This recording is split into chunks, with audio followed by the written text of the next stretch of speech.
자, 수업 들어가도록 합니다. 204페이지입니다.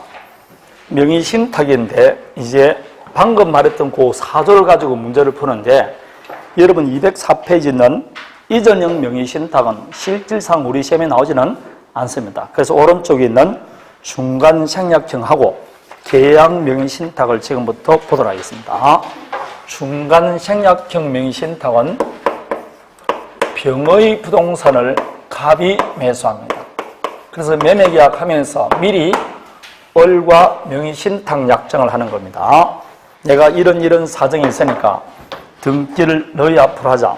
우리 시험에는 어떻게 나오냐면 갑이 병의 부동산을 매수하면서 그 명의는 등기는 여자친구 을 앞으로 하기로 했다. 이렇게 나옵니다. 이 을이 여자친구입니다. 그래서 그 문제를 풀 때마다 적어도 남자를 사귀려면 이 정도의 남자는 사귀어야 됩니다. 그 브로치를 주는 게 아니고 부동산을 명의신탁할 정도 남자를 만나야 돼. 그래서 두 사람 사이에 무슨 계약하고 명의신탁 약정하고 물건 변동은 상대방으로부터 수탁자 앞으로 바로 물건이 변동됩니다. 이제 뭐 남자하고 헤어져도 관계없죠? 예, 이렇게 된 케이스. 이게 신탁자 앞으로 등기를 생략한다 해서 중간 생략형 명의신탁 혹은 3자간 등기 명의신탁이라고 그래요.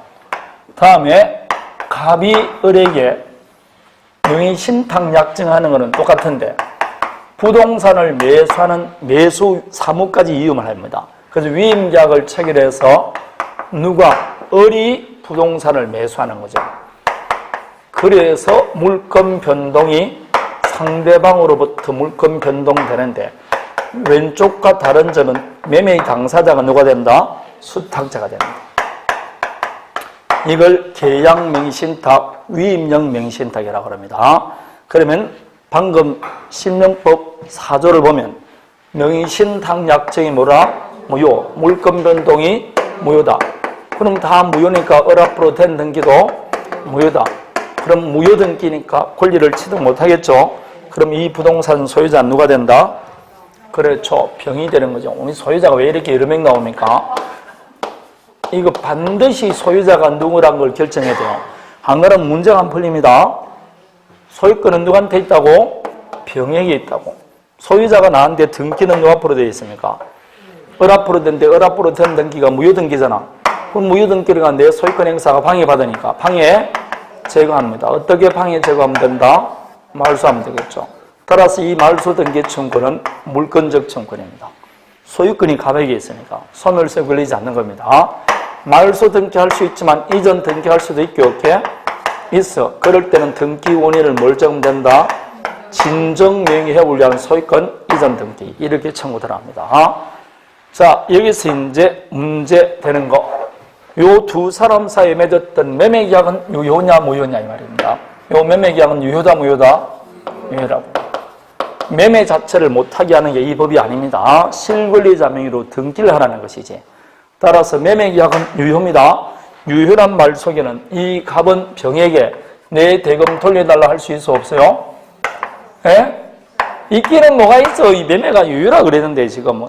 그렇게 했음에도 불구하고 무슨 뜻인지 못 알아듣는다니까. 매매가 유효인데 왜 돈 돌려달라 하느냐고. 지금 잔금 안 줬으면 잔금 줘야 된다 안 줘야 된다? 줘야 된다고. 매매가 뭐라고? 그걸 지금 죽으려고 지금 대금 돌려달라고 대금 돌려달라. 무효가 돼야 부당이득 반환 청구하는 거지. 대금 반환 청구할 수 있어 없어요? 없어요. 그러니까 늘 나오니까 틀리는 거 아닙니까? 대금 반환 청구 못 한다고. 대금 안 줬으면 대금 줘야 된다니까. 거꾸로 말하면 이 대금 갑은 병은 여전히 갑에게 대금 청구할 수 있다. 이 말은 갑은 병에게 대금 반환 청구 못하는 대신 대금 줬으니까 소유권 이전 등기 청구할 수 있어 없어요? 있다니까. 이 이전 등기 청구는 물권적 청구이다 채권적 청구이다. 이 소유권이 있어 없어요? 없으니까 채권적 청구이지. 따라서 여전히 갑은 병에게 소유권 이전 등기 청구할 수 있고 병은 여전히 갑에게 등기해줄 채무를 부담합니다. 그럼 병은 자기 채무를 이행해야 되겠죠? 이행하기 위해서는 먼저 을 앞으로 된 등기를 하고 말소에서 등기를 회복한 다음 갑에게 이전 등기해 줘야 됩니다. 그럴 때 요 청구권은 채권적 청구권이죠. 따라서 을에게 직접 행사할 수 있어 없어요? 없죠. 채권은 특정인에게만 조정하지 않습니까? 따라서 직접 등기 청구할 수 없고, 요 갑은 요 병이 갖고 있는 말소 등기 청구를 대의 행사할 수 있는 겁니다. 그래서 대의 행사하는 겁니다. 직접은 하면 된다, 안 된다? 안 된다. 을이 갖고 있는, 을이 갑이 갖고 있는 권리는 등기 청구는 채권적 청구밖에 없기 때문에 그렇습니다. 그럴 때 요 을이, 갑이 당신과 나 사이에 맺었던 명의신탁 계약을 뭐하고 해지하고 소유권 이전 등기 청구한다. 곧다고 소리 하면 돼, 안 돼? 하면 돼, 안 돼? 자, 방금 제가 유효한 명의신탁일 때는 두 사람 사이 계약을 뭐하고 해지하고 소유권 이전 등기 받는다 했죠. 지금 명의신탁 계약이 무효라니까. 무효인데 무슨 명의신탁을 해지하느냐고. 해지라는 계약이 유효한 전제에서 하는 건데, 따라서 절대로 갑은 을에게 명의신탁 계약을 해지하고 소유권 이전 등기해달라 요따고 소리 하면 돼, 안 돼? 절대로 안 된다고. 반드시 이게 문항이 나온다고. 절대로 안 된다고. 명의신탁자는 수탁자를 상대로 명의신탁 계약을 뭐하고 해지하고 소유권 이전 등기 청구한다 하면 돼, 안 돼? 이거 인정하면 명의신탁 그대로 인정하는 꼴 받게 됩니까? 말이 안 맞지? 절대로 이거 하면 돼, 안 돼? 반드시 문항이 나오니까 절대로 이거 하면 안 됩니다. 이거는 명의신탁이 유효하다는 전제에서 하는 거라니까. 있을 수 없습니다. 있을 수 없습니다. 따라서 갑은 을에게 직접 등기 청구할 수 있다, 없다? 없습니다. 그리고 명의신탁 해지를 원인으로 등기 청구도 못해요. 그런데 웬일인지 을이 갑에게 등기를 해줘버렸어요. 그럼 이미 등기가 돼버렸어요. 누가 앞으로 해서? 수탁자에서 신탁자로 바로 등기가 돼버렸어요. 이 등기는 유효게 무효게? 유효입니다. 왜 유효냐? 어차피 등기는 갑에게 하니까 이거는 실체적 권리관계와 일치하기 때문에 절차만 잘못됐을 뿐입니다. 따라서 이미 갑 앞으로 등기가 된 경우는 그 등기는 유효한 등기가 됩니다. 이미 등기가 됐을 때는. 자, 다음에 을이 정에게 처벌했다. 정은 뭘 불문한다? 선악을 불문하고 유효하게 권리를 취득합니다. 선악을 불문합니다. 자, 이럴 때 이 경우 갑은 병에게 내 부동산을 왜 처분했느냐? 불법에 의한 손해배상 청구할 수 있게 없게 문제가 나옵니다. 처분했을 때 손해배상 청구할 수 있느냐? 거슬러 올라갑니다. 이 경우 병은 분명히 갑에게 소유권 이전 등기해줘야 된다 했죠. 근데 정에게 처분함으로써 정이 소유권을 가져갔으면 이제는 병은 갑에게 소유권 이전 등기해줄 수 있다, 없다? 없습니다. 그러면 갑은 병에게 대금 반환 청구할 수 있을까, 없을까요? 소유권 이전 등기해줬는데 등기를 못 해주니까 내 돈 돌려달라 할 수 있게 없게. 거꾸로 여러분이 병인데 어느 날 갑이 와서 부동산을 매수합니다. 그럼 대금 다 주면서 등기를 앞으로 해달라고 그랬다고? 병 앞으로 해달라서, 을 앞으로 해달라 해서 그 말대로 을 앞으로 등기해줬어요. 근데 그놈이 처분했다 해서 갑이 여러분한테 대금 도로 돌려달라 그러면 여러분 주게 안 주게? 응? 어머나 처분해버리셨습니까? 그럼 돈 돌려드리겠습니다. 그럴 사람이 있느냐고? 없잖아. 따라서 안 돌려줍니다. 이 말은 을이 정에게 처분해서 병이 갑에게 소유권 이전 등기를 해줄 수 없는 불능 상태에 있다 할지라도 갑은 병에게 그 대금 반환 청구하는 것은 신의 측상 허용되지 않습니다. 이 말 속에는 비록 을이 병에게 정에게 처분하더라도 병은 손해난 바가 있어 없어요? 매매대금 다 받았잖아. 그래서 손해배상 청구할 수 없다. 이게 답입니다. 왜 손해배상 청구할 수 없다? 손해난 바가 없으니까. 손해난 바가 없으니까 손해배상 청구할 수 없다. 이렇게 말합니다. 되겠습니까? 손해난 바가 없으니까 손해배상 청구 못한다가 답입니다. 여러분 책에 나와 있습니까? 거기에 보면 3번을 보면 결국 매도인 갑으로서는 수탁자의 처분에 인하여 손해를 입은 바 없으므로 손해배상 청구할 수 없다. 그러면 결국 이득 본 사람 누구다? 을이죠. 그러면 요 갑은 을에게 부당이득 반환 청구할 수 있을 뿐입니다. 부당이득 반환만 청구할 수 있습니다. 자, 다음에 계약 명의신탁입니다. 계약 명의신탁도 거의 비슷한 것인데 조금 전에는 신탁자가 매수인이었죠. 여기는 지금 누가 매수인이다? 수탁자가 매수인이 됩니다. 이해되겠습니까? 그럼 누가 매수인이 되냐에 따라서 왼쪽 오른쪽 가야 되니까 잘 보십시오. 신탁자가 매매 당사가 되가 뭐라고?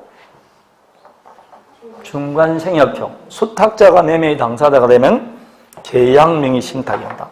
이 양자를 구별해야 될 거 아닙니까? 사령 문제 올 때. 그럼 뭐 가지고 구별할 거냐고? 계약의 당사자가 누구냐 따라 구별해야 될 거 아니에요.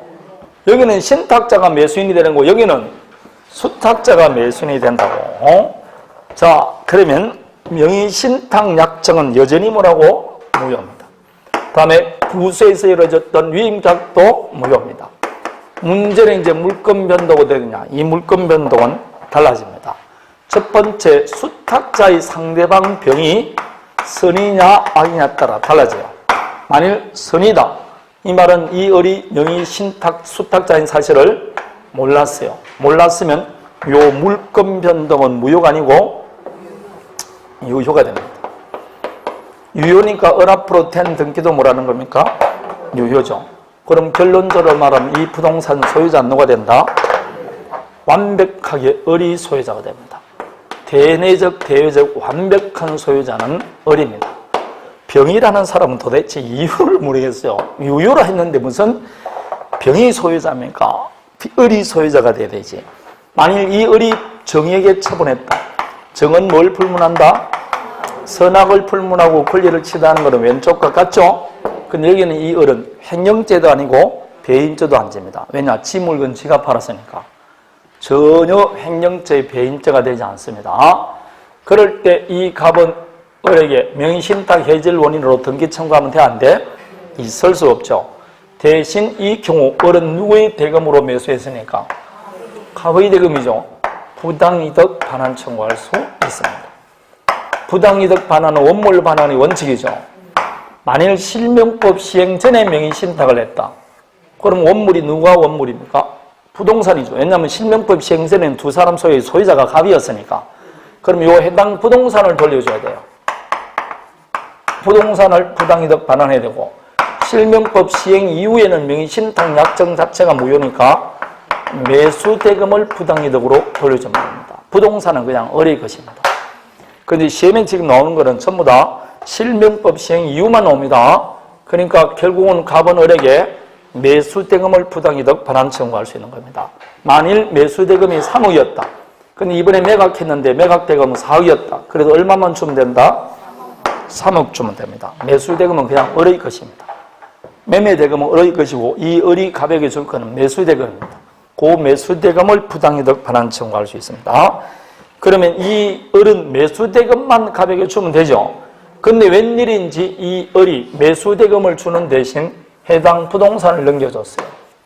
똑같습니다. 수탁자가 신탁자에게 소유권 이전 등기했습니다. 이 등기는 유효다 무효다? 이것도 역시 유효입니다. 왜 유효냐? 이때는 원래 매수대금을 주면 되죠. 근데 부동산을 줬다는 것은 돈 대신 건물로서 대물변제한 것으로 합니다. 결국은 이거나 수탁자에서 신탁자에게 직접 등기가 이미 돼버렸으면 그 등기는 유효한 등기가 됩니다. 자, 그래서 갑은 을에게 직접 등기 청구할 수는 없습니다. 자, 그런데 점유는 갑이 하고 있어요. 그러면 소유자는 을이죠. 만일 매각했으면 누가 소유자다? 정입니다. 그럼 소유자가 난데 점유는 누가 하고 있으니까? 갑이 하고 있으니까 소유권에서 반환 청구합니다. 그럴 때 갑이 하는 말이 나는 아직 뭘 못 받았다? 매수대금을 부당이득으로 받아야 되는데 못 받았다. 따라서 주기 전까지는 못 돌려주겠다. 유치권 주장할 수 있어 없어요? 이거 시험에 여러 번 나오잖아. 계속 나오잖아. 유치권 할 때 했어요. 명의신탁할 때는 유치권 안 된다고. 이 매매대금이 이 건물에서 발생되는 현금이 아니에요. 그래서 유치권에서 길련성이 인정 안 됩니다. 유치권 행사할 수 없습니다. 이게 명의신탁에서 명의신탁 약정은 무효인데 요 계약의 상대방이 선일 경우 물권 변동은 그대로 유효가 됩니다. 자, 여기서 이제 수탁자의 상대방 병이 악일 때입니다. 악이라는 것은 명의수탁자라는 사실을 알았다는 거죠. 알았으면 모두 무효다. 물권 변동도 역시 무효가 됩니다. 이렇게 되면 왼쪽하고 같아요. 이것도 무효입니다. 무효니까 을합부로 된 등기도 무효니까 소유자는 누가 된다? 병입니다. 뭐와 똑같이 된다? 중간 생략청하고 똑같아요. 요 병이 소유자입니다. 자, 을합부로 된 등기는 무효 등기죠. 그럼 당연히 병은 을에게 등기 말소 청구할 수 있게 없게? 그럼 당연히 을은 내 대금 돌려달라 할 수 있어 없어요? 무효니까 대금은 부당이득으로 반환해야 될 거 아닙니까? 지금 부당이득 반환 청구한다니까 대금 반환 청구할 수 있어 없어요? 있죠. 그럴 때 을 한쪽이 먼저 줄 리가 있어 없어요? 없죠. 무슨 관계다? 동시행 관계. 따라서 병은 을에게 등기 말소 청구하고 을은 대신 대금 돌려달라 할 수 있습니다. 자, 이럴 때입니다. 신탁자 갑이 나타납니다. 실제로 매수대금을 내 매수대금으로 줬으니까 매도인은 나다. 따라서 나에게 직접 등기해달라 할 수 있어 없어요? 직접 등기하거나 아니면 을을 대의해서 자기 앞으로 등기할 것을 청구하면 돼? 안 돼? 안 됩니다. 그냥 뭐일 뿐이다? 무효일 뿐입니다. 설사 갑과 병과 을 사이의 매매계약이 무효가 됐다 할지라도 매수인이 갑으로 바뀌는 것은 아닙니다. 그냥 무효일 뿐입니다. 다만 이렇게 무효가 된 이후에도 매수인이 갑이 되는 것에 대해서 상대방 병이 동의 내지 승낙했을 경우에는 요거는 동의 내지 뭐했다고? 승낙했습니다. 누가 매수인이 되는 것에 대해서? 갑이 매수인이 되는 것에 대해서 상대방이 승낙 또는 동의했을 경우에는 두 사람 사이에 새롭게 매매계약한 것으로 봅니다. 따라서 이때는 갑은 새로운 매수인 자격으로 소유권 이전 등기 청구할 수 있습니다. 그런 이야기입니다. 아니면 원칙적으로 뭐라고? 무효입니다. 자, 그게 여러분 책 206페이지 쭉 나와 있는 겁니다. 그게 206페이지 밑에서 5번째 줄 보면 동그라미 3번 다만 무효임이 밝혀진 후에도 매도인이 신탁자가 매수인이 되는 것에 대해서 동의 내지 승낙하면 별도의 매매계약이 체결된 것으로 봐서 직접 등기 청구할 수 있습니다. 자, 이야기입니다. 다음에 요 계약 명의 신탁이 독특하게 적용되는 것이 경매입니다. 갑이 지금 건물을 하나 경락받고 싶은데 자기가 직접 경락받지 않고 을과 명의 신탁 약정을 하고 똑같이 위임계약합니다. 그래서 수탁자가 뭘 받는다? 경락을 받는 겁니다. X 건물 하나 있다. 지금 여기는 뭘 했는데? 매매를 했는데 여기는 뭘 받았다? 경매를 받았습니다. 그럼 경매를 받을 때는 상대방이라는 게 있어 없어요? 없죠. 경매는 상대방이 매각하는 게 아니고 법원에서 매각하기 때문에 이 상대방 병은 우리가 문제 풀 때 전혀 언급할 필요 없습니다. 따라서 이 경우 명의신탁 약정은 뭐고? 무효이고 위임계약도 뭐라고? 무효죠. 그럼 물권 변동은 어떻게 되느냐? 여러분 원래 물권 변동은 상대방이 선의냐에 따라 달라지죠. 그러나 여기는 지금 상대방이라는 개념이 없습니다. 그래서 경매는 무조건 규범적 해석에 따릅니다. 경매는 무조건 명인이 권리자가 됩니다. 따라서 누가 소유자가 된다? 을입니다. 경매는 무조건 수탁자가 소유권을 취득합니다. 자, 타인의 자금으로 경락을 받게 되면 경매 목적물 소유권은 명인이 취득합니다. 누가 취득한다? 수탁자. 수탁자가 소유권을 취득합니다. 그럼 역시 갑은 을에게 뭐만 청구해야 된다? 내 매수대금을 돌려달라. 부당이득 반환 청구만 할 수 있지. 소유자는 을이 되는 겁니다. 항상 경매가 되면 누가 소유자라고? 수탁자가 소유자가 됩니다. 자, 실질적 부담자 사이에는 명의신탁 관계가 일어나고 이 경우 여러분 보통 어떻게 약정할까요? 갑과 을 사이 명의신탁할 때 너가 등기를 가지고 있다가 내가 원하는 사람에게 등기를 넘겨주거나 아니면 이 부동산을 처분해서 처분대금을 갑 자신에게 달라고 두 사람 사이 약정하겠죠. 그 약정 자체가 뭐라고?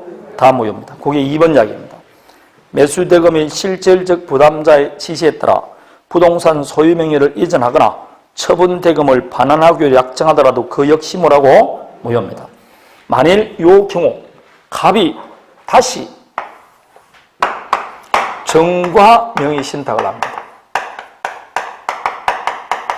그래서 신탁자, 갑이 수탁자에게 이 이야기를 하고 수탁자로부터 정 앞으로 소유권 이전 등기가 되었어요. 자, 이 경우 정은 소유권 취득할 수 있게 없게? 예? 할 수 있을까요? 없을까요? 있기는 뭐가 있어요? 명의신탁 약정 자체가 무효라니까. 그럼 명의신탁이 그럼 유효하다는 꼴이 되지 않습니까? 따라서 무효입니다. 소유자는 여전히 누구라고? 어립니다. 읽어봅니다.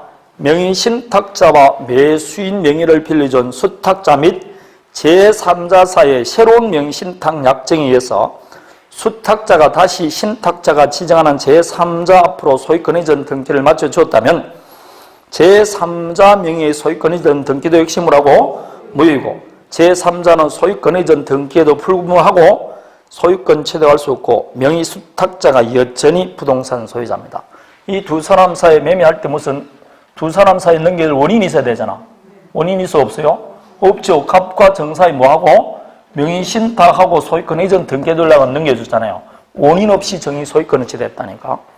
따라서 이 정 앞으로 된 등기도 역시 뭐라고? 무효입니다. 무효 이렇게 되는 겁니다. 자, 이렇게 명의신탁에 관한 겁니다. 시험에는 거의 이쪽에서 한 문제, 요즘 명의신탁이 두 문제가 자주 나옵니다. 작년에도 두 문제, 제 3년간 미리 여기서 두 문제씩 나옵니다. 항상 여기서 한 문제, 여기서 한 문제 이렇게 나옵니다. 그리고 100% 사령으로 나옵니다. 100% 206페이지 제일 위에 넣어보십시오. 의대 있죠? 갑을간의 명의신탁약정 똑같이 나온다고 이렇게 나옵니다. 그리고 여기서 벗어나는 건 없습니다. 무조건 시험은 205페이지부터 207페이지까지만 나옵니다. 사법시험을 치더라도 요 안에서 나오고 우리 시험을 치더라도 요 안에서 나옵니다. 계속 돌아가면서 나오는 겁니다. 이 외에는 없습니다. 내용 자체가 없으니까 10월 갈 때까지 계속 이것만 읽어보시면 됩니다. 그럼 다 맞출 수 있습니다. 자, 판례는 나중에 한번 보더라고요. 여기에 명의신탁입니다. 이걸 끝으로 민사특별법이 다 맞춰졌습니다. 여러분 민사특별법은 지금쯤 이제 볼 필요가 있습니다. 1, 2, 3, 4월 달에는 민사특별법을 민법로 안 했으니까. 그래서 지금은 이제 봐야 되겠죠. 그래서 오후에 시험 치는 것도 이제 민사특별법은 계속 한 문제, 두 문제 밑에 계속 나갑니다. 2달 동안 계속 민사특별법 문제 줄 테니까 매주 그 문제를 풀어보면 안 잊어버리겠죠. 그러면 됩니다. 다음에 또 7, 8월 달 또 민사특별법 하고 9월 달 하고 이러면 민사특별법 6문제 중에 4문제, 5문제는 맞추면 거뜬하게 70점 올라갑니다. 자, 그럼 이제 여러분이 좋아하는 민법 총칙부터 들어가도록 하겠습니다. 기다리던 민법 총칙입니다. 자, 민법 총칙은 1페이지를 보면 권리 변동 나오죠. 예, 권리의 발생, 변경, 소멸을 권리 변동이다 이렇게 말합니다. 그 권리 변동을 일으킨 원인을 우리는 뭐라 한다? 법률 요건이라 그런다. 조용하다. 봐봐 이제. 우리가 권리 변동이라는 게 다른 말로 뭐랬죠? 권리의 발생, 변경, 소멸 아닙니까? 그 발생을 권리 주자 입장에서는 권리를 취득하는 것이고 소멸은 권리를 상실하는 겁니다. 그래서 이 취득도 다시 즉 발생도 절대적 발생과 상대적 발생이다. 절대적 발생을 다른 말로 하면 원시취득, 이걸 승계취득이다 이렇게 말합니다. 그러면 원시취득은 전주라는 개념이 있어 없어요? 없죠. 전주라는 개념 자체가 없습니다. 왜냐하면 남으로부터 권리를 승계받는 것이 아닙니다. 그러나 승계취득은 나에게 승계주는 뭐가 있어야 된다? 전주가 있어야 돼요. 그래서 전주의 권리에 흠결이나 하자가 있으면 그걸 그대로 승계받는 게 승계취득입니다. 원시취득의 대표적인 건물을 신축한다든지 시효취득한다든지 무주물 선점이라든지 유시물 섭득 이런 것들입니다. 자, 그러면 이렇게 권리를 취득, 변경, 소멸을 상실하면서 살아가는 게 법률 관계인데 어떻게 하면 권리가 변동 상실될 수 있느냐? 그 권리를 변동시키는 원인을 우리는 뭐라 그런다? 하다. 그러니까 법률 요건이라 그럽니다. 법률 요건이라 그래요. 법률 요건을 갖추면 그에 따라서 권리 변동이라는 법률 효과가 일어납니다. 그래서 법률 요건을 갖추면 권리 변동이라는 법률 효과가 일어난다. 그래서 법률 요건이 어디에 속한다? 원인이고 거기에 따라서 권리 변동이라는 결과가 나타난다. 원인과 결과 사이다. 이렇게 말합니다. 그럼 권리를 변동시키는 원인은 수십 가지 종류가 되지만 그걸 학자들은 딱 두 가지로 분류를 한다 그랬어요. 권리 변동을 일으키는 원인은 몇 가지가 있다고? 여러 가지인데 그걸 나누면 법률 행위인 것과 법률 행위 아닌 것으로 나눕니다. 법률 행위인 것과 법률 행위 아닌 것 차이점은 뭐냐? 법률 행위를 하게 되면 항상 행위자가 원하는 대로 권리를 취득, 변경, 소멸할 수 있어요. 원하는 대로. 그러나 법률 행위 아닌 것은 행위자가 원하든 원하지 않든 법률의 규정에 따라 취득, 변경, 상실됩니다. 이거는 법률의 뭐에 따른다? 규정. 그래서 결국은 법률 요건은 크게 법률 행위로 인한 권리 변동과 법률의 규정에 의한 권리 변동으로 나눕니다. 그럼 수없이 많은 법률 요건을 어떻게 이 두 가지로 분류를 하냐? 그것은 법률 요건을 구성하고 있는 개개의 사실, 그게 법률 사실입니다. 이 법률 사실이 모여서 법률 요건에 대해서 권리를 변동시키는데 수많은 법률 사실 중에서 뭘 가지고 있다? 의사 표시가 있느냐 없느냐를 나눕니다. 그래서 의사 표시가 있는 법률 요건은 뭐라 그러고? 법률 행위. 의사 표시가 없는 것은 법률 행위 아닌 것 이렇게 말합니다. 자, 그런데 이 경우 법률 행위 아닌 것은 법률의 규정에 따르니까 결국 권리도 우리가 지금 재산에 관한 권리는 크게 몇 가지로 나눌 수 있다. 재산에 관한 권리는 물건과 채권으로 나눌 수 있습니다. 이 권리도 크게 물건과 채권으로 나누는데 우리 시험 범위대라는 게 두 개 아닙니까? 그럴 때 이것도 자 법률의 규정에서 물건, 채권을 취득, 변경, 소멸할 수 있고 법률 행위를 통해서 내가 원하는 대로 권리를 변동시킬 수 있는데 법률의 규정에 의한 권리 변동은 물건은 어디에 규정되어 있을 것이고 물건법, 채권은 해당 그 법률에 규정되어 있으니까 이거는 물건법 채권할 때 보면 되는 것이고 결국 모든 권리 변동의 공통 원인이 뭐라고? 법률행위. 그래서 이게 우리 민법 총칙 시험 범위에 들어갑니다.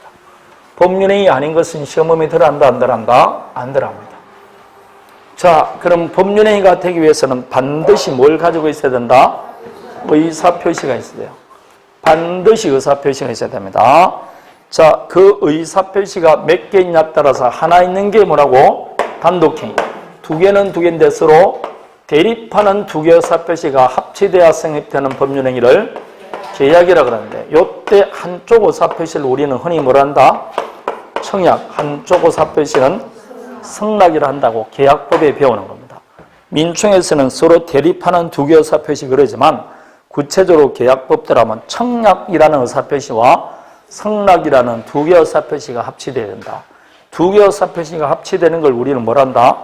합의라고 합니다. 합의. 그래서 합의가 되면 계약은 성립한다. 그 합의는 객관적 합의와 주관적 합의가 있어야 된다. 합의가 안 되는 게 불합의고 불합의가 되면 계약은 성립하지 않는다.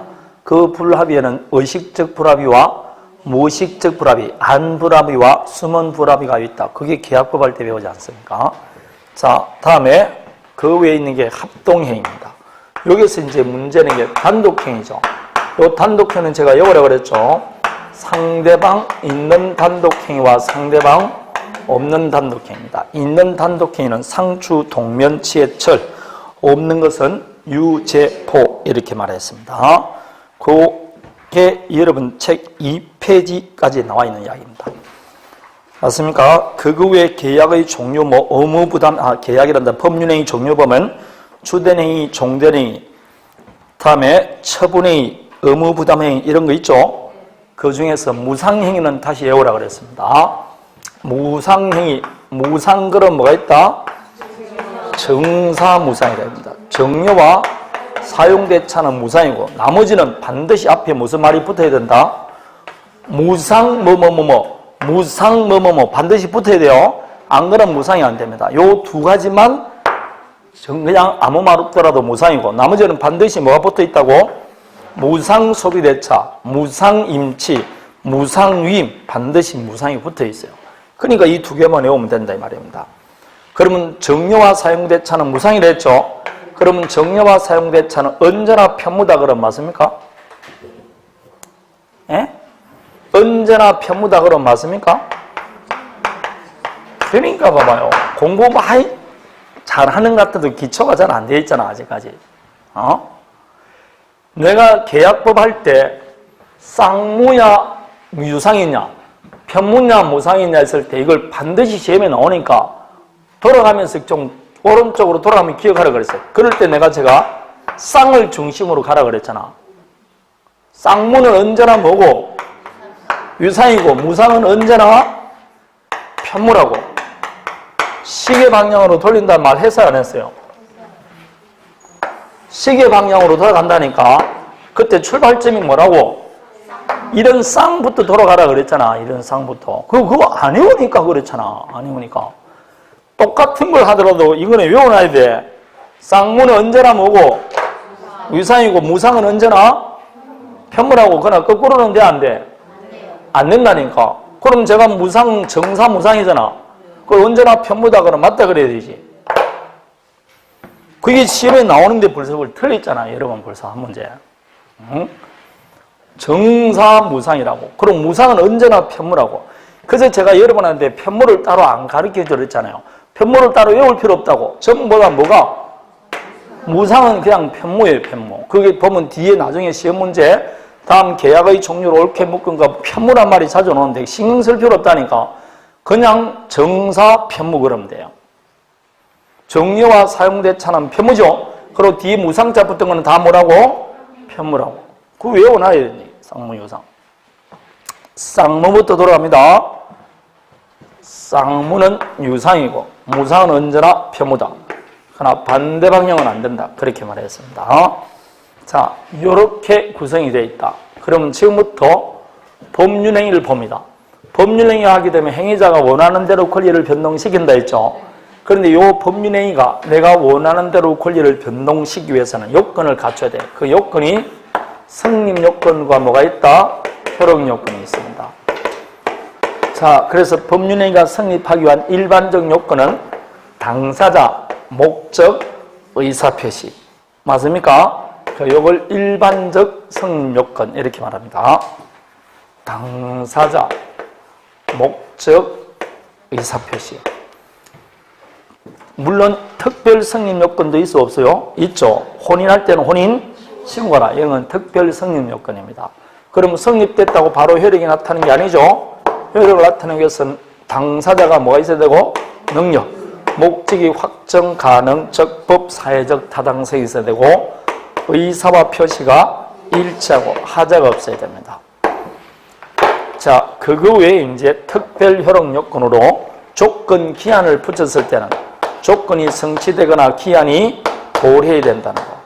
대리인과 거래했을 때는 대리권이 존재해야만이 본인에게 효력이 계속된다. 이런 것들입니다. 이걸 특별 효력 요건이라고 하는데 만일 성립 요건을 갖추지 못했다. 그럼 그 법률행위는 뭐라 그런가? 불성립 내지 부존재입니다. 따라서 성립 요건을 갖추지 못하면 무효 취소 그러면 돼? 안 돼? 안 됩니다. 법률행위가 성립 요건을 갖추지 못하면 무용의 추인이나 무용의 전환이 안 돼요. 그는 성립했다는 전제에서 하는 거니까. 이건 그냥 불성립 그러고 마는 겁니다. 성립 요건을 안 갖췄다는 거는 내가 이분과 매매할 때 한참 협상하다가 도장 안 찍은 겁니다. 도장 안 찍으면 그분과 나 사이에 법률 관계가 안 일어나는 거죠. 그래서 불성립됐다. 그럼 도장은 찍었다. 그런데 이런 요건을 못 갖췄을 때 할 거냐? 그럴 때는 할 수 없이 제가 뭘 맞는다 했죠? 무효 취소. 그래서 무효니 취소니 하는 것은 결국은 법률행위 효력 요건을 못 갖췄을 때 무효 취소가 됩니다. 성립 요건과는 관계가 없어요. 그럼 민총이 우리가 법률행위가 시험 범위들 한다는데 우리는 법률행위가 일단 뭐 했다는 전자에서 성립했다는 전자에서 이 효력 요건이 우리 시험 범위들 합니다. 그 중에서 능력은 나중에 취소할 때 한번 딱 튀어나오는 거고 취소하게 되면 부당이득 반환할 때 미성년자 등은 현존이익만 반환하면 된다. 그거 나올 때 나오고 시험 범위 안 들어갑니다. 요거부터가 우리 시험 범위다. 요게 몇 문제 나온다고? 10문제. 요즘 2년 연속 9문제 여기서 나옵니다. 여기 나오는 게 9문제입니다. 9문제. 자, 그래서 제일 먼저 보는 게 목적의 유효권이라고 보지 않습니까? 그럼 이때 여러분 성립 요건을 갖추지 못했다는 것은 누가 입증해야 되냐? 성립을 갖추지 못했으니까 불성립을 주장하는 자가 입증하면 됩니다. 그러나 일단 성립이 되면 효력 요건이 나타나기 때문에 효력 요건을 갖추지 못했다는 것은 즉 효력 요건은 효력 요건을 갖추지 못했다고 부정하는 자가 입증합니다. 그럼 부정하게 되면 결국 뭐가 되니까? 무효 취소되죠? 결국 무효는 누가 주장한다? 무효를 주장하는 자가 입증한다. 이렇게 되는 겁니다. 그런데 여러분 책 마지막 3페이지 마지막을 보면 농지법이란 말이 나오죠. 이게 2번 시험에 나오는데 농지법에 따를 때 농지취득 자격 증명이 있습니다. 이 농지취득 자격 증명은 농지 매매의 효력 발생 요건이냐? 아닙니다. 그것은 나중에 등기할 때 첨부할 서류에 불과하지 농지 매매 계약의 효력 요건은 아닙니다. 그러나 토지거래 허가구역 내에서 허가받기 전까지는 무효죠. 무효니까 이 허가는 무슨 요건이다? 효력 발생 요건입니다. 그래서 농지취득 자격증명과 토지거래 허가구역 내 허가는 다릅니다. 토지거래 허가구역 내에서 허가는 특별 효력 발생 요건. 농지취득 자격증명에서 농지취득은 효력 발생 요건이 아닙니다. 판례가 말하기를 등기할 때 첨부할 서류에 불과하다 이렇게 말을 합니다. 자, 그게 우리 시험에 딱 2번 나왔습니다. 그거 외에는 성립 요건, 효력 요건이 나온 적이 없어요. 자, 지금부터 본격적으로 뭘 본다? 효력 요건. 첫 번째 뭐부터 본다? 목적의 유효권. 확정 가능 적법 사회적 타당성을 봅니다. 자, 그러면 먼저 확정은 뭐 반드시 확정될 필요 없고 사후에 확정하면 된다 그랬죠. 가능은 역시 원시적 불능과 후발적 불능이 있는데 원시적 불능은 무효죠. 그러나 후발적 불능은 무효라고 하면 돼? 안 돼? 안 된다고 그랬습니다. 따라서 계약이 성립할 당시부터 불가능한 것을 무슨 불능? 원시적 불능. 계약이 성립된 이후에 불능된 것을 후발적 불능이라고 합니다. 예컨대 두 사람 사이에 건물 매매 계약이 성립했습니다. 그 매매 계약이 체결되기 전부터 불능이 있다. 무슨 불능? 원시적 불능. 그럼 그 매매는 뭐가 된다? 무효. 그러나 그 이후에 불능되면 이 매매 자체는 유효라고 했어요. 그럼 무효는 항상 따라온 말이 부당이득 반환입니다. 그럼 부당이득 반환만 하면 되느냐? 아니죠. 일방이 불능을 알았거나 알 수 있었고 상대방은 그 사실을 모른다. 즉 선의무과실의 경우 알았거나 알 수 있었을 자는 상대방이 그 계약의 유효를 믿었기 때문에 발생된 손해 실례익을 배상하라 라고 되어 있는 조문이 계약 체결상의 과실죄입니다. 그래서 원시적 불능은 무효이지만 계약 체결상의 과실책임에 따라 무슨 배상을 해줘야 된다? 실례익 배상을 해줘야 된다. 이런 문제가 발생하는 겁니다. 되겠습니까? 후발적 불능은 유효죠. 유효이고 그 불능이 된 데서 채무자에게 기책 사유가 있느냐 없느냐에 따라서 기책 사유가 있으면 무슨 문제? 채무불이행. 기책 사유가 없으면 위험 부담의 문제다. 이렇게 말했습니다. 그래서 기가 없으면 위험하다. 이렇게 말했습니다. 여기서 시험에 나오는 것은 딱 하나밖에 없었어요. 후발적 불능은 유효냐 무효냐 그것만 물어봅니다. 유효다 무효다? 그렇습니다. 유효입니다. 근데 시험에 순전하게 후발적 불능은 유효다 이렇게 나오는 게 아니고 매매계약 체결 후 매매 목적물이 화재로 소실한 경우 이렇게 나옵니다. 무효다 이렇게 나온다니까. 틀렸습니다. 유효입니다. 후 멸실됐을 때는 유효입니다. 무효라고 하면 안 돼요. 다음에 목적이 적법해야 된다. 이때 적법에는 강행법규를 위반했을 때, 여러분 여기서 적법이라는 강행법규 위반해서 안 해야 된다는 뜻이죠. 그럴 때 강행법규를 위반했을 때 사법상 효력까지 무효로 만들 거냐 유효로 만들 것이냐에 따라서 효력규정과 뭐로 나눈다? 단속규정. 효력규정이 되면 개인 간에 맺었던 계약도 무효. 단속규정은 처벌받는 것을 별문하고 거래는 유효했습니다. 그럴 때 효력규정은 많죠? 많지 않습니까? 단속규정은 4가지밖에 안 없죠? 그럼 외우기 싫은 사람은 단속규정만 외우라고. 단속규정 아니면 무슨 규정이다? 효력규정이겠죠. 그렇게 외우면 됩니다. 자, 그러면 이제 여기서 중요한 것 한 몇 가지를 봅니다. 5번. 효력규정 중에서 1번을 보십시오. 중개업법, 지금은 중개업법이 아니고 공인중개사법이죠.